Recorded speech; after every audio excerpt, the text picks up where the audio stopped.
ನಮಸ್ತೆ ವೀಕ್ಷಕರೇ, ನಾನು ಮಸಾಲೆ ಖಾರ ಮಾಡಕತ್ತೀನಿ. ಇವತ್ತು ನಮ್ಮ ಮನ್ಯಾಗ ಉಳ್ಳಾಗಡ್ಡಿ ಹೆಚ್ಚಿಕೊಡಕತ್ತಾರ. ನನ್ನ ಮಗಳು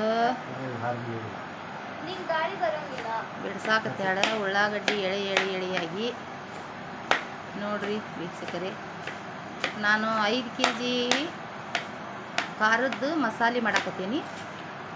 ಅದಕ್ಕೆ 1.5 kg ಅಷ್ಟು ನಾನು 2 kg ಸನೇಕ ಉಳ್ಳಾಗಡ್ಡಿ ತೊಗೊಂಡೇನಿ.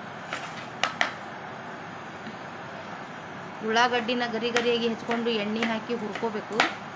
ಅಲ್ಲ ಬೆಳ್ಳುಳ್ಳಿ ಹೆಚ್ಕೊಂಡು ಪೇಸ್ಟ್ ಮಾಡಿ ಇಟ್ಕೋಬೇಕು. ಈ ಥರ ಪೇಸ್ಟ್ ಮಾಡಿಕೊಂಡೀನಿ.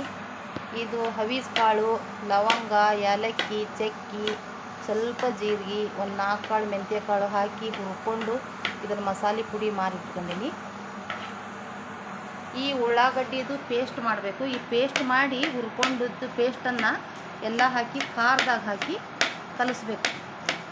ಸ್ವಲ್ಪ ಒಣ ಕೊಬ್ಬರಿನ ಹುರಿದು ಪುಡಿ ಮಾಡಿ ಹಾಕಬೇಕು. ಸ್ವಲ್ಪ ಕರಿಬೇವನ್ನು ಹುರಿದು ಪುಡಿ ಮಾಡಿ ಹಾಕಬೇಕು. ಎಲ್ಲನೂ ಹಾಕಿ ಅದನ್ನೇನು ಮಾಡಬೇಕು, ಕಲಿಸ್ಬೇಕು.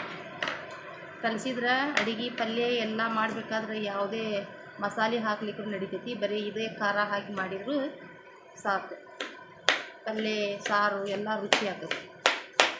ಬಯಲುಸೀಮೆ ಕಡ್ಸೋಕೆ ಭಾಳ ಅದು. ನಾವು ಈ ಬಯಲುಸೀಮೆ ಕಡ್ಸೋಕೆ ಮಾಡ್ತೇವೆ. ನಮ್ಮ ಮನೆಯವ್ರು ನೋಡ್ರಿ ಉಳ್ಳಾಗಡ್ಡಿ ಹೆಂಗೆ ಹಚ್ತಾರೆ.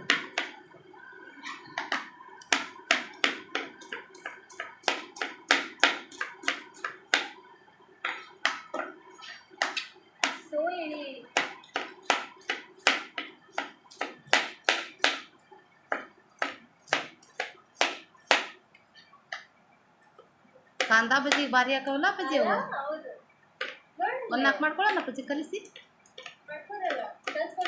5 ಹಿಟ್ಟು 5 4 ಮಾಡ್ಕೊಳ್ಳೋ. ಪೇಸ್ಟ್ ಹಾಕಿ ಅದನ್ನ ಬರೀ ಇದನ್ನ ಹಾಕಿ ಮಾಡ್ಕೊಳ್ಳೋಣ.